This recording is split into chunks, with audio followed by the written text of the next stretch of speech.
What up, world? This is the Tankhead Moe Show. I'm your host, Tankhead Moe, and today we got a heavy hitter in the building. I'm talking real Hollywood muscle, real creative vision, real storytelling power. This man's resume speaks for itself. Over 50 major films and TV shows. Fighting coordinator for Guardian of the Galaxy Volume 3, Low Key, Hawkeye, Malignant, and stunt work on legendary films like The Revenant, Avengers, Infinity War, and Endgames. But don't get it twisted. He ain't just throwing punches on screens. He's an award-winning filmmaker and a cinematographer, producing cult classic like Dead Hooker in a Truck. Doing it all, directing, producing, shooting. From marital excellence and straight cinematic virtuosity, co-founder of Misfit Circus Production. Family, help me welcome in the one, the only, director, producer, visionary, Lloyd Bateman. Man, thank you. It's hard. I couldn't do it. Oh man. Ooh, man. That's why I like to stand behind the camera, not in front of it. Yeah, man. But that's a pretty big deal, though. You know, I was very excited about this, and thank you. Yeah, I just got to work on them wordings. You know, it's so. Let's how did you get started into filming? That's an interesting question.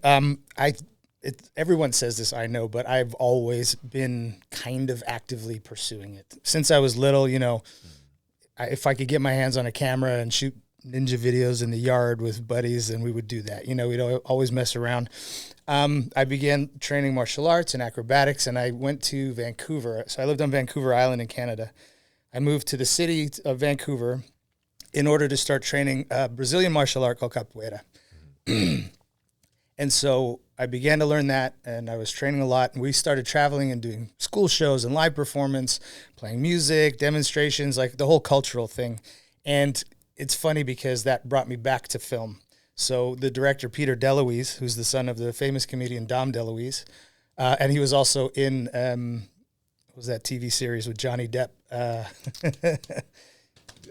where they were kids in the high school and they remade it with Channing Tatum. Oh, my God. Oh. I don't know why my brain's gone. Yeah. I've seen that movie. You know the one. The movie. I just My don't. name is Jeff. Yeah, right. Anyway, I don't. For the life of me, I don't know why I can't remember the name. But Here anyway, he saw one of our shows, and one of our guys was teaching at the community center that he worked out at, and he asked us to come and do some extra work on his TV series that he was directing called Stargate SG-1. Mm-hmm. And I had been interested, obviously, my entire life up till then in wanting to get into the movies, but didn't really know how. So that was my opportunity to go and talk to people and meet stunt guys. And he gave me a lot of good advice about getting a headshot, blah, blah, blah, and then starting to hustle. In those days, a lot of people would get a manila envelope and walk onto sets and say, hey, who's the stunt coordinator? I'm so-and-so. I was always too shy to do that. So I started to, shoot demo videos with buddies. And that taught me to get a camera, start editing, and putting together a reel, which, at the time was still kind of fresh. This was the late 90s. And then around 2000, I got an opportunity to be back on the show. And because I had been, showing my stuff around and whatever, same guy, Peter DeLuise, said, and we're going to have another stunt guy right here, and it's going to be Lloyd. And he gave me my first shot. And that's like that whole catch-22 thing where you got to get it to be in, and if you're not in, you can't get it kind of thing. And so he broke that ground for me and gave me the opportunity. And then I pursued it. Stunts was my thing initially. It's all I wanted to do. Wanted to do action on celluloid, and I got to double some great names. I got to double Jason Statham and fight Jet Li for a movie called War. I doubled Tom Hardy for a movie called This Means War. I'm sorry, with Reese Witherspoon and Chris Pine. And then I got to double Tom Cruise briefly, actually. Oh, wow. When he fought himself in the desert on Oblivion, I was the other side of that fight. And then recently I got to double Conor McGregor for Roadhouse. Wow. So yeah, do the martial arts thing. Yeah. So that was really my bread and butter for the past 25 years. And, you know, after 10 or 15 years, I started to coordinate and fight coordinate. So I got to really be hands-on with the action design, which for me was incredible because not only was it the opportunity to build out cool action sequences, but, you know, fill in the story gaps with it. And creating story-driven action and then shooting previews for it became a really great paid film school towards learning to direct, because once you get the stunt people to do it and then the director signs off on it, then you get the actors in to train and rehearse. You're actually working with the A-listers and like getting their feedback and learning what their yeses and nos are and what they need to be motivated. You know what I mean? Right. So that really gave me an opportunity to explore how to do that properly before I got into doing my own film. Oh man, that's amazing, man. And so how did you like, because it's very successful. How did you meet Miss Bates, Miss Brittany Miss Bates? Bateman, Brittany Bateman. I believe it or not, on a dating app. We met on Hinge. Oh, wow. I was recently divorced. She had been divorced. We both have 2 kids about the same age, younger daughter, older son. My daughter's an actress too. That's a whole side story. But we had a dinner date and talked about, you know, she created a music venue and the businesses that she had done. And I talked about the film industry and what my goals were. And, you know, after we ended up dating for several years before we got married. And throughout that course of time, she was doing design for like interior design on, you know, big projects, housing developments and things. And, some of them were multi-million-dollar projects and she's running teams of people. And she hated it. She was like, I want to do art. I need to get away from this. This isn't me. And, you know, and I was like, you know what? You'd be a really good movie producer. Right. I feel like maybe you should consider that idea. She went, but I've never done it. I said, you're kind of doing it already. Right. There's just no cameras on what you're doing. You know, it's the same thing. You know how to put together a team of people, manage artists, which is like herding kittens most of the time. You know how to run schedules. You know how to, you know, set up all this stuff, manage a business, you're entrepreneurial. Right. All the right tools, just not in the right location, you know? So we did, we transport, she came around to the idea. We were initially trying to get funding to do a different project and we couldn't get investors to latch on. It just wasn't going anywhere. It kind of fell apart. And we lost hope for a minute, but then we went to Halloween a couple years ago. It was about 3 years ago. No, it was a little over 2 years ago in Florida to her parents' place. And on our drive back, we went through a little beach town. And we were talking again about trying to get something going and what could we do? What could we do that we could just use some of our own cash, do it super cheap. We can find a little beach town and do the thing. And I said, oh, I have a script that a friend of mine wrote. It's been in a drawer for 15 or 20 years, but we could pull it out, dust it off and see. And we read it and, you know, the structure was good. The words weren't quite there. There was a lot of holes and problems and things that we needed to work out. But she goes, oh, I know exactly where to shoot this. We need to do it in Folly Beach, South Carolina. And I went, okay. So, and then 5 weeks later, we were in Folly Beach shooting. Like literally, we just pulled the trigger, weren't ready, but jumped before that net appeared and just said, all right, let's go. So amazing. That's how, that was 2 things in one. I kind of went off track from the original question, how'd we meet? But it really kind of comes together. Yeah. Because you need a strong woman behind you. It's amazing how when you get with the right person, the right woman, it helped with your success. 100%. And also, all of her skills supplemented my skills. Right. Because she doesn't know how to do any of the shooting, directing, you know, any of the technicals, any of the on-camera stuff, lighting that. She didn't know how to do those things. So that's what I took care of. And I don't know how to do any of the things that she did. She went and negotiated locations. She went and found, you know, set up catering, did the wardrobe, did all the design sheets for all the characters so that they knew what they needed to come with their backstories. She did all that stuff that is just really not my wheelhouse. And so the fact that those 2 things synergistically operated well together means that we got to do the thing.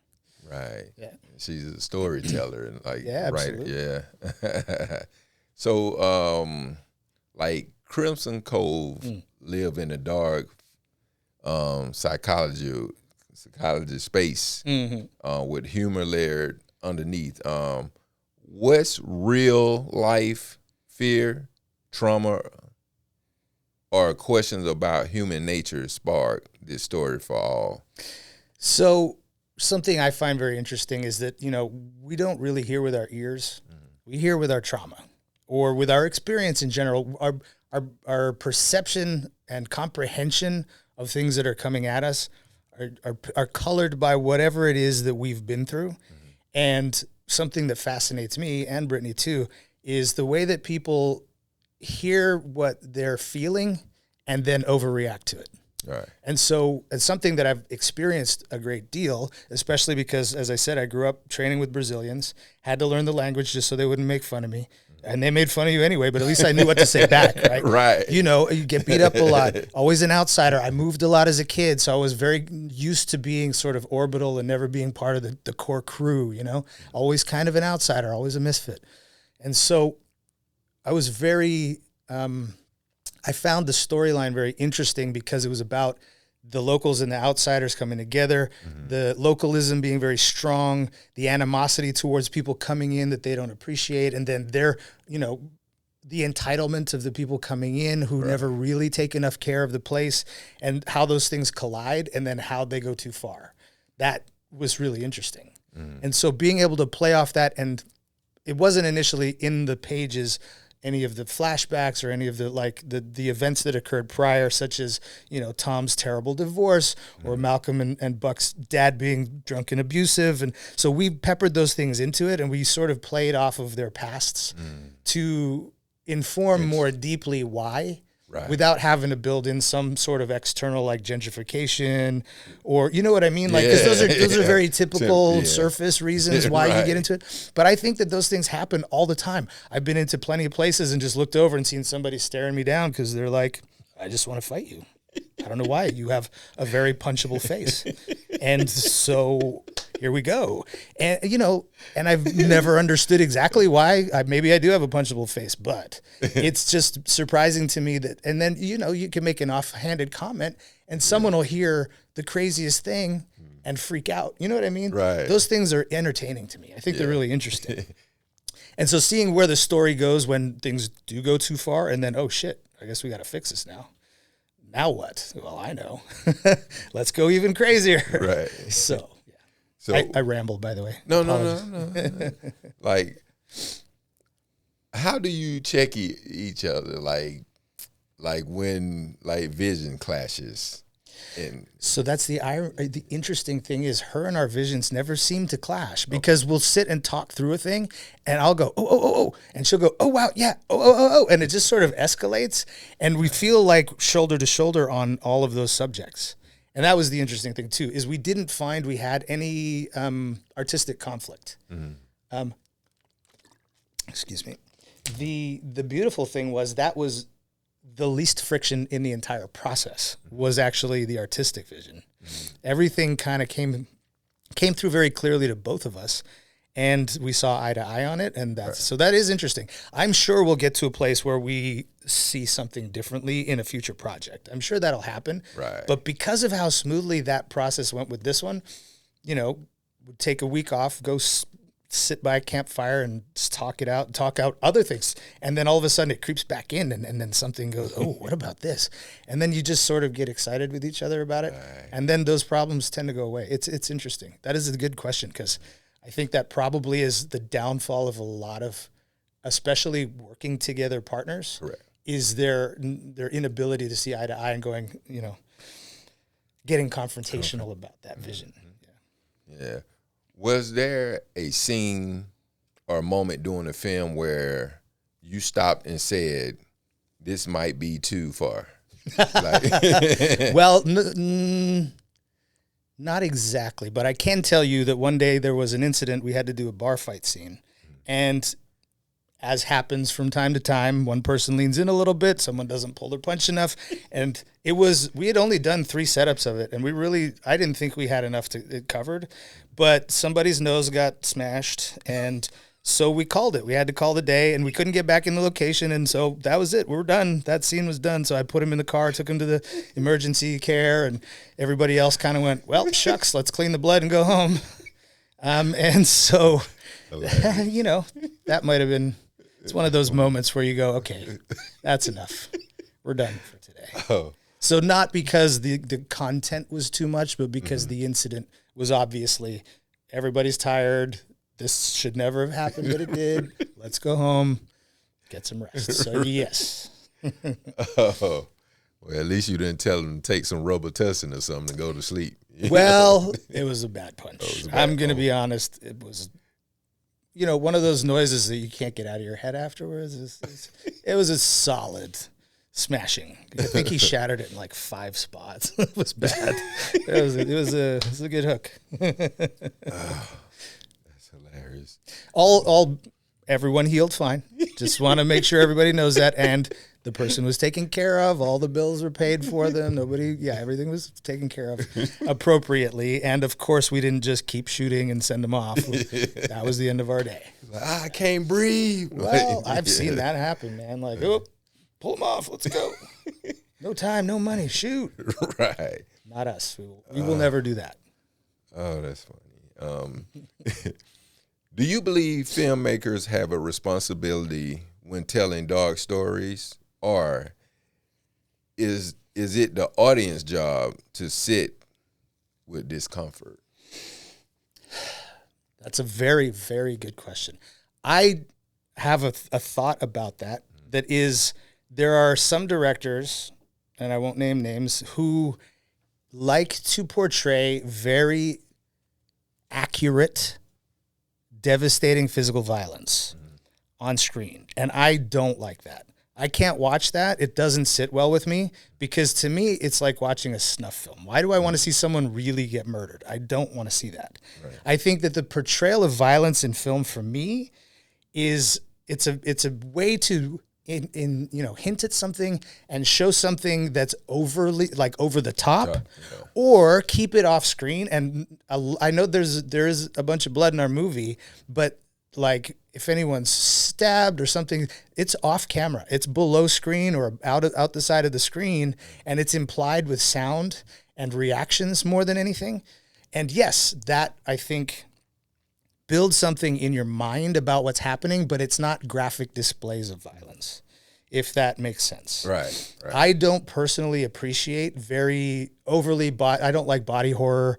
I don't like chainsaws cutting naked women in half. For me, that's awful stuff. Okay. And I know that there's a crowd that loves that, and that's fine. And I'm not being judgmental. It's just not my personal preference. So even in a war film, if there's shooting and violence going on, and there's violence that you can sort of understand that needs to be part of it. Correct. And then there's scenes where people take it too far, and I don't think it's necessary, and I don't enjoy it. Mm-hmm. So I try not to do that. Right. I try to keep it as much in the imagination of the people as possible, even when presenting a difficult subject. Yeah. That's good stuff. So you work on massive franchises like Marvel. Yes. What did working on a smaller, darker film like Crimson Cove allow you to do creatively that Hollywood, blockbuster never could? So that's an interesting thing. And I'll preface that just a little bit with what I realized about the difference in the similarities between massive budget pictures and much smaller pictures is mostly the background of them, the elements that you can afford to put in, the sets you can build, those things. You have the access and ability to do more extraordinary things. Whereas on a smaller budget, obviously you have to make do a lot with what's around and capitalize on what's around. But the intimate personal process of what happens when you put actors in front of the camera, to me, is identical. It doesn't change from big movie to small movie. The passion and the power of the performance, if people are doing their best work and the operator's just there observing and everything is working right and it's integrated correctly, the experience in that moment from roll to cut is exactly the same at every level. The difference is that, there's a lot more doing it the right way on major motion pictures.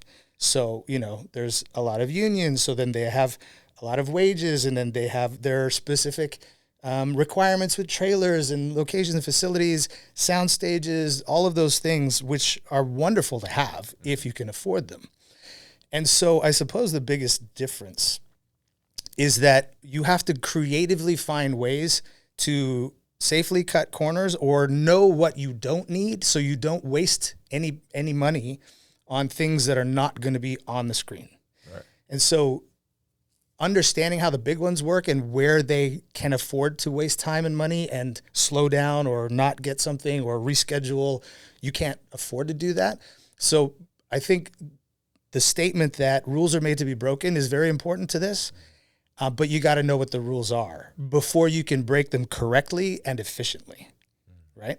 So both artistically and for technical efficiency, you need to understand how the right way works and then apply that knowledge to doing it the wrong way, the misfit way, right. And getting it done and getting as much on screen as you can manage without the budget to do so and make it look more expensive than it is, right? Because it's not hard to point a camera and turn on a light. Right. But it is hard to get, okay, I'll give you an example.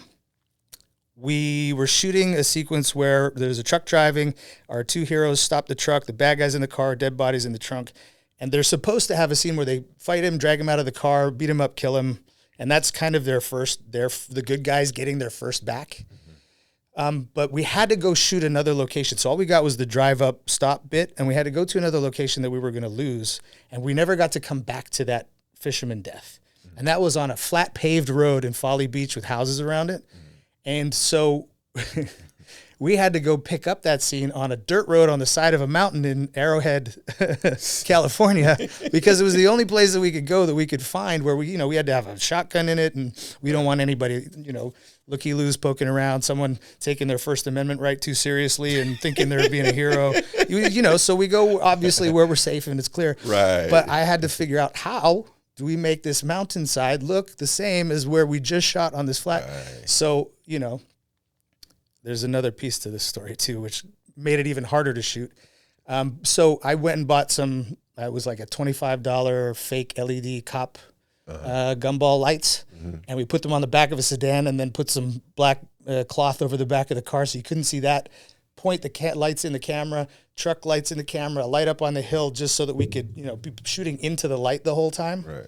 And then put a haze filter on the camera so that it sort of, made it it was clear what was happening, but you couldn't see the surroundings, right? So we really had to work hard to hide what we were not allowed to see because it would give away that we were not anywhere near the beach. We were on a mountainside. And so that was an interesting thing that you got to be able to figure that out, know that you can drop it and pick it up and figure out creative ways to do that. That's hard. That's creative. And that takes effort. And the second part to that story was we couldn't get the same actor to play the fisherman who was going to die because he was on the other side of the country. So we hired the perfect stunt double who had the perfect hair and beard. And he showed up clean shaven with short hair. So I couldn't shoot his head either. That made it even harder. Oh, sorry, pardon my French. How the fuck did I do that? Oh my God. So, those are the things that become hard is, okay, well, we got to figure out how to pivot real hard right now and make this work. And it did. It works out in the end. And, I know what shouldn't be there, but if you're watching the story and the acting and all that, then it pretty much works. Don't tell anyone I told you the secret. Watch the movie and see. I don't know. We'll find out. Yeah. It's I've seen it on the trailer. It's pretty badass, man. Thank you. Like, why was dark humor important in this film? Oh, well, first of all, I'm a huge Coen Brothers fan, and they're the best at doing the counterpoint of the comedy with a dark backdrop and then flipping it and doing a comedic film with some dark underbelly stuff. And I just love that. I think that if you can't inject as much humor as possible wherever you can, then the dark subject matter is just miserable. Right. Nobody wants to just go and be, sad. Right. I want to be entertained, Right. If you're watching something and it's not, and you can't go too far with the funny. You could get ridiculous and it won't fit the tone, but I don't think you can push funny. If you can make the audience laugh at any point, I feel like that's great because then they're going to be shocked and then laugh and, they get to ride the roller coaster. Right. I think that's super important. I don't like monotony. But you said something when you like ride that roller coaster and it's nothing like just catching on and keep it going. Yeah. So, and it's surprising too. Something that it's hard to be bored if you're constantly surprised by something and then go, if you're included in the storytelling too, like, I saw that thing. And then later on you're like, ooh, context clue, that's coming back, engaging the audience as much as possible in that, I think is super important. And also visually, if you can make everything, there's a term that I learned not long ago, and I have to plead ignorance to the fact that I didn't realize I was kind of innately doing it, is visceral visuality. And that's where you can sort of feel the things that you're seeing on the screen. So if it looks really hot and the sweat's good and it's gritty and you're like, you can feel that in your skin from the visuals. Right. I think those two things, good counterpoint, keep the roller coaster going, be entertaining, and make sure that the visuals are visceral enough that you can kind of feel it in your body, not just see it, right? Be connected to it that way. Yeah. So if someone watching Crimson Cove and feel unsettled walking away, what do you hope they question about themselves afterwards? I hope they check their overreactions for sure, because going too far is going too far. But I hope ultimately that no one walks away feeling unsettled, because at the end of the day, I hope that we have given them some form of catharsis, or at least, if not tears, then at least the relief that it wasn't them. Right. And in giving them that relief that they weren't actually involved in it, or the circumstances that were portrayed, that they don't have to carry any weight with them. Right. I don't want anyone to walk away from a picture that we make feeling like, oh man, that was me. God damn. I mean, I like a good Greek tragedy, don't get me wrong. Right. Old Boy is a great example of a modern remake of a Greek tragedy. But I don't, Requiem for a Dream 2 is another one. But at the end of those movies, as brilliant as they are, you walk out like, God damn, I need to, there's some heroin. I gotta end this. Yeah, no, I hope no one feels that way. Yeah, I don't. From watching the trailer, I don't think they will. It's like I said, it's pretty badass. I like the action. You know what I'm saying? Yeah, we need those type action films back. Right, and the whole point was to do something that felt different than what has been on screen recently. And it's so funny that you say the action, because I didn't look at it as an action picture at all, really. Right. But ironically, you're right. And I guess it's just because it's what I've done for 25 years that it can't help but bleed its way in there. So, right. I might end up inadvertently making something more elaborate than it needs to be with the action. And so that just kind of came out of it. Right. And it's fun. We didn't do anything that was particularly dangerous apart from really the surfing. So, even the underwater stuff, all I did to get the underwater stuff was grab an action cam and my lead actor. And we happened to be renting a house that had a pool in the backyard at the time. So I got like a black rubber pool liner so that you couldn't see the back of the walls of the pool. You just did it in the backyard. None of that's in the ocean. Oh, wow. I guess also that goes back to how do you do it creatively, cheaply, and safely without the big money. Right. But that's quick thinking on your feet, though, because that's not normal. You know what I'm saying? That's really not normal, because a normal person like me just wouldn't think, hey, man, let me get this black target. Right. Yeah, well, as I said, I think that goes from understanding how the right way is, and then knowing how you can pull it off the incorrect way. Right. So 10 years from now, when people talk about Crimson Cove, I hope they do. What do you hope they say it revealed about you as a creator, not just a filmmaker? I hope that they look at it as the guts to give it a shot. Because I do feel like I've waited too long in life, but the movie wouldn't be what it is if I'd done this in my 20s. Being in my 40s is the only reason again, that, we were able to pull off a lot of what we did. And most of that is because I had to pay for it myself. I just didn't have the money to do it in my 20s. Right. But yeah, so not that I do now either, by the way, don't get me wrong.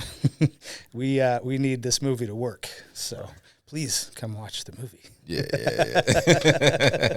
And people, I tell you, it's gonna be an excellent movie. Check it out, man. People, you got to get out now. Stop flicking on them phones. Get out, come out. Watch the Crimson Cove. It's pretty badass. Thank you. Yeah. See it with an audience so that that group catharsis. Everybody can cheer and poke each other and be like, "Oh, that was cool," or "This is a terrible film. What are we doing?" No, I'm just kidding. Please. Yeah. And it's time for the adults to get out and just bring your friends and, So this is a part of the show where I put the guests on the hot seat. Oh, boy. Yeah. And I'm already hot. It's troubling for me to talk publicly. It's called, the Tankhead hot seat. Okay. In other words. So I'm going to ask you a few questions. And let's do it. All right. Director or stuntman, which one defines you more? In my heart or from an outside perspective? Hot seat. I feel more like I'm no longer, I don't want to say the jinx it because I like stunt work, but I feel like I've moved over the fence now. Mm-hmm. And it's my passion. That's what I really want to do. So director defines me now. Most dangerous stunt you ever said yes to? Diving across an alley 5 or 6 stories up through plate glass window on the other side, because if the plate glass didn't pop, I would have fallen to my death. They put a couple of boxes down at the bottom, but that wouldn't have done much. Hey, my heart. Have you ever been scared on set? Yeah, I think actually the reason that I chose stunts is because I was a fearful child and a fearful young man. I think that part of the reason that I leaned into it is because I needed to face a lot of fear and learn to deal with it.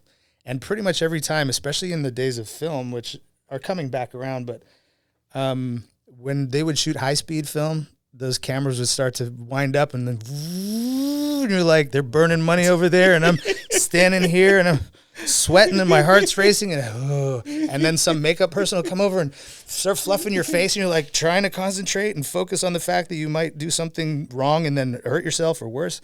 So, I think every time I face something hard, when you're doing a car hit or a fire burn, if they go well, they're great. Well, car hits never feel good. Let's be honest. But, fire, if it goes well, it's great. It's not that bad. But if it goes wrong, it goes really, really wrong. So it's, you psych yourself out. High falls are hard. Nowadays, we do them a lot more on wires, so it's a lot more repeatable. It's a lot safer. But, there's a guy, John Bernacker, bless his heart, rest in peace, was on a show. I won't name the show now. It doesn't matter. But he was just coming over a railing about 15 feet in the air, and he was an acrobat, brilliant in the air, all the things. He got hung up a little bit. He skipped, his grip slipped, and he missed his pads, and he hit his head and died. Oh, wow. So these things happen, and we take as much responsibility and preparation as we can, but even the perfect person in the perfect spot, an accident can happen, and that's their time. And it's tragic, right? But there's only so much you can account for, and we just do our best. Yeah. Mostly it's a magic show, right? Rehearsal,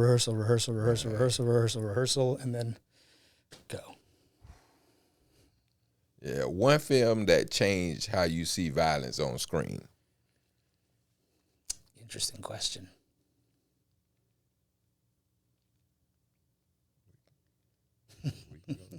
I'm replaying scenes from violent films in my head now. I'm trying to pick one. Okay, I suppose it goes back to that question previously about what do I think is too much. Initially, when I was a kid, even the blood on the car window in Pulp Fiction, all that was like a lot. But I, realized that it was obviously fake. But there's a brutal scene where young man murders his mother with a bat, and the director, he's French. I think he's Argentinian French. I can't remember his name off the top of my head. He did Into the Void and a bunch of other things. Like he's a great director, and I like his work mostly, and I understand where he's coming from because he's trying to go against the grain. But it was this comp between like a foam bat and a real person, and then like a fake head and a real bat that just looks like he's this person. It doesn't cut away. It just goes right into this woman's brains being bashed out. And it shocked me because it looked real, and I just knew that was never for me. I don't need to ever cross that line. A shot you will always be proud of, even if nobody noticed. The one-take shot that we designed for Zombieland Double Tap in the Hound Dog Hotel. Does pain make performance more honest? Yes or no? No. No. It's better to act the pain than be in real pain. In fact, taking a real hit doesn't look as good on camera as fake movie hits. Real pain on camera always reads as too tight and whatever. Like if you can perform it rather than take it for real, it's always better. One word that describes Crimson Cove's soul. Redemption. Yeah. So after this film, bigger budget or darker stories? Can they be both? No, actually, I have a dream story that I've been working on, that I've actually had in my head for 2 decades, that has evolved over time, and it's a female hero creation story. So there'll be magic and martial arts, but not cheesy, like very witchy. And I really don't want to give too much away about it, but it's going to be called Nemesis. And it's if I can get a decent budget for it, that'd be awesome. But we're going to shoot it anyway. So, and there is some darkness, but also much redemption and hope. I mean, you got to have conflict, right? If you don't have conflict, then it's boring. Yeah. So that one, it's more about somebody being obsessed and then taking away what that person has. And then them having a choice whether to give up and forgive and move on, or to go back and get revenge and fix the problem. Yeah. So it's that like crossroads situation. It's a little bit like the Count of Monte Cristo in a way, without actually being anything like the Count of Monte Cristo. So, man, like I said, you got a pretty big thing, going on. And that's, like I said, it's a badass movie. And that you drop on January the 8th, the Crimson Cove. So that concludes the Tankhead Hot Seat. Yeah. All right. But I do good. Yeah, but before we get out of here, let the people know, who you are, where they can find you, what you got going on, and all that good stuff. Amazing. Thank you so much. This has been an honor. Thank you for coming. And my name is Lloyd Bateman. My wife, Brittany Bateman, and I made the film Crimson Cove. You can find our Instagram at Crimson Cove the movie. There's a link for the tickets, the Eventbrite tickets on there. Please come. There's VIP tickets that give you extras, and you get extra time with cast and some bonus gifts and things. Facebook, I think it's just Crimson Cove. And then my Instagram is just at Lloyd Bateman, and Brittany's, I actually don't know. I should look that up real quick. Sorry. Cut. Pause. It's terrible of me. It's like not knowing her phone number or something.